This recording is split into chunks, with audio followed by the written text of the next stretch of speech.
ನಮಸ್ಕಾರ ಸ್ನೇಹಿತರೆ, ಬನ್ನಿ ಇವತ್ತು ಇನ್ನೊಂದು ಖುಷಿಯಾದ ಮಾಹಿತಿಯನ್ನು ತಿಳಿದುಕೊಳ್ಳೋಣ. ಇವತ್ತು ನಾನು ನಿಮಗೆ ಆರೋಗ್ಯವಾಗಿ ಇರೋದಕ್ಕೆ ಇನ್ನೊಂದು ಅತ್ಯಂತ ಸುಲಭವಾದ ಮಾಹಿತಿಯನ್ನು ಹೇಳ್ತಾ ಇದ್ದೀನಿ. ಏನಪ್ಪ ಅಂದರೆ, ಇವತ್ತಿನ ದಿನದಲ್ಲಿ ನಾವು ನೋಡ್ತಾ ಇದ್ದೀವಿ, ತುಂಬ ಜನಗಳಿಗೆ ಆರೋಗ್ಯದ ಸಮಸ್ಯೆ ಕಾಡ್ತಾ ಇದೆ. ಯಾರಾದರೂ ಒಬ್ಬರು ಒಟ್ಟಿನಲ್ಲಿ ಟ್ಯಾಬ್ಲೆಟ್ ತಗೊಳ್ತಾನೆ ಇರ್ತಾರೆ.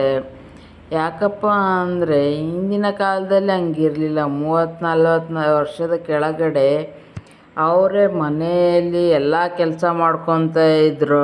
ಅಡುಗೆ ಮನೆಯಲ್ಲಾಗಲಿ ಹೊರಗಡೆ ಜಾಸ್ತಿ ನಡೆದಾಡ್ಕೊಂಡು ಹೋಗ್ತಾಯಿದ್ರು. ಮನೇಲಾದರೆ ಕುಟ್ಟುವುದು, ರುಬ್ಬುವುದು ಎಲ್ಲ ನಾವೇ ಮಾಡ್ಕೊತ ಇದ್ವಿ. ಆದರೆ ಇವಾಗ ತುಂಬ ಚೇಂಜ್ ಆಗಿದೆ. ಎಲ್ಲ ನಮಗೆ ಸುಲಭವಾಗಿ ಕೆಲಸ ಆಗ್ತಾಯಿದೆ. ಆದರೂ ನಮ್ಮ ದೇಹ ಮಾತ್ರ ನಮ್ಮ ಮಾತು ಕೇಳ್ತಾ ಇಲ್ಲ. ಒಂದಲ್ಲ ಒಂದು ಸಮಸ್ಯೆ ಇದೆ. ಅದಕ್ಕೆ ಪರಿಹಾರ ಏನೋ ಅಂತ ತಿಳಿದುಕೊಳ್ಳೋಣ ಬನ್ನಿ. ಡಾಕ್ಟ್ರ್ ಹತ್ರ ಹೋಗ್ತೀವಿ ನಾವು, ಅವರು ಕೂಡ ಅದನ್ನೇ ಹೇಳ್ತಾರೆ, ನಮ್ಮ ಲೈಫ್ ಸ್ಟೈಲ್ ಚೇಂಜ್ ಮಾಡ್ಕೊಳ್ಳಿ ಎಲ್ಲ ಸರಿ ಹೋಗುತ್ತೆ ಅಂತಾರೆ. ಲೈಫ್ ಸ್ಟೈಲ್ ಅಂದರೆ ಕೇವಲ ಆಹಾರ, ನಿದ್ದೆ ಮತ್ತು ಯೋಗಾಸನಗಳಲ್ಲ. ಅದರ ಜೊತೆಗೆ ನಾವು ಇನ್ನೊಂದು ಕೂಡ ಬದಲಾಯಿಸಬೇಕು. ಅದು ಏನಪ್ಪ ಅಂದರೆ ನಮ್ಮ ಯೋಚನೆಗಳು. ಇವಾಗಿನ ಕಾಲದಲ್ಲಿ ನಾವು ಎಷ್ಟೊಂದು ಯೋಚನೆಗಳು ಮಾಡ್ತೀವಿ.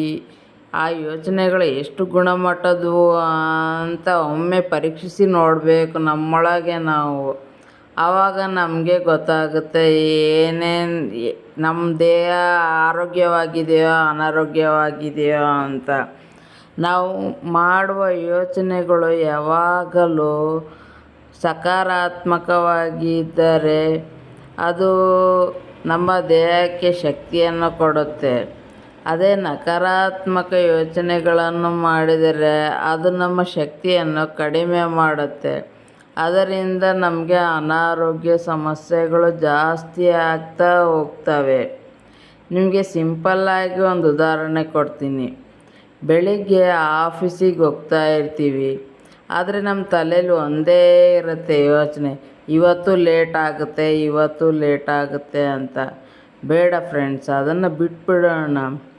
ಇವತ್ತು ನಾಳೆಯಿಂದ ನಾವು ಅಭ್ಯಾಸ ಮಾಡ್ಕೊಳ್ಳೋಣ. ಬೆಳಗ್ಗೆ ಎದ್ದ ತಕ್ಷಣ ನಮ್ಮ ಕೆಲಸಗಳನ್ನೆಲ್ಲ ಮಾಡಬೇಕಾದ್ರೆ ಇವತ್ತು ನಾನು ಸರಿಯಾದ ಸಮಯಕ್ಕೆ ಆಫೀಸ್ಗೆ ಹೋಗ್ತೀನಿ ಅಂತ. ಅದರಿಂದ ನಮ್ಮ ದೇಹದಲ್ಲಿ ಉತ್ತೇಜನ ಇರುತ್ತೆ.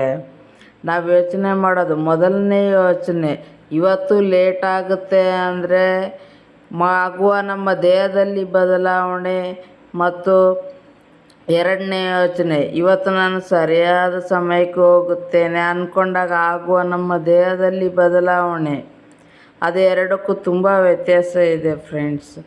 ಅದಕ್ಕೆ ನಾವು ಯಾವಾಗಲೂ ಪಾಸಿಟಿವ್ ಆಗಿ ಸರಿಯಾಗಿ ಯೋಚನೆ ಮಾಡಿದರೆ ಖಂಡಿತವಾಗಿಯೂ ನಮ್ಮ ದೇಹದ ಆರೋಗ್ಯವನ್ನು ಇನ್ನೂ ಉತ್ತಮವಾಗಿ ಸುಧಾರಿಸಿಕೊಳ್ಳಬಹುದು. ಮೆಡಿಸಿನ್ ಜೊತೆಗೆ ನಮ್ಮ ಯೋಚನೆಗಳು ತುಂಬ ಮುಖ್ಯ ಆಗುತ್ತವೆ ಫ್ರೆಂಡ್ಸ್. ಇವತ್ತಿನ ದಿನಗಳಲ್ಲಿ ಹೃದಯಾಘಾತ ಅನ್ನೋ ವರ್ಡ್ ತುಂಬ ಬಳಸ್ತಾ ಇದ್ದೀವಿ ಫ್ರೆಂಡ್ಸ್. ಅದಕ್ಕೆ ಕಾರಣ ಒತ್ತಡ, ಸ್ಟ್ರೆಸ್. ಯಾಕಪ್ಪ ಅಂದರೆ ನಾವು ಮಾಡುತ್ತಿರುವ ಯೋಚನೆಗಳು ಸರಿ ಇಲ್ಲ. ಅದರಿಂದ ನಮ್ಮ ದೇಹದ ಮೇಲೆ ಪರಿಣಾಮ ಬೀರುತ್ತಿದೆ. ಆದ್ದರಿಂದ ನಮಗೆ ಹೃದಯಾಘಾತ ಸಂಭವಿಸಿ ಸಾವನ್ನಪ್ಪುತ್ತಿದ್ದೇವೆ. ಅದಕ್ಕಾಗಿ ಹೇಳ್ತಾ ಇದ್ದೀನಿ ಫ್ರೆಂಡ್ಸ್, ಮೊಟ್ಟ ಮೊದಲು ನಮ್ಮ ಆರೋಗ್ಯ ಸುಧಾರಿಸ್ಬೇಕಂದ್ರೆ ನಮ್ಮ ಯೋಚನೆಗಳು ಬದಲಾಗಬೇಕು. ನೀವು ಒಂದು ಕಣ್ಣು ಮುಚ್ಚಿ ಒಂದು 5 ನಿಮಿಷ ಅಂದ್ಕೊಂಬಿಡಿ, ನಾನಿವತ್ತು ಏನೇ ಯೋಚನೆ ಮಾಡಿದರೂ ಅದು ಪಾಸಿಟಿವ್ ಆಗೇ ಮಾಡುತ್ತೇನೆ ಅಂತ. ಯಾರ ಜೊತೆ ಮಾತಾಡಿದರೂ ಪಾಸಿಟಿವ್ ಆಗಿಯೇ ಮಾತಾಡುತ್ತೇನೆ ಅಂತ. ಯಾವುದೇ ಸಂದರ್ಭ ಇರಲಿ, ಪ್ರತಿಯೊಂದು ಸಂದರ್ಭದಲ್ಲೂ ನಮಗೆ ಪಾಸಿಟಿವ್ ಯೋಚನೆ ಮಾಡುವ ಅವಕಾಶ ಇದೆ ಫ್ರೆಂಡ್ಸ್.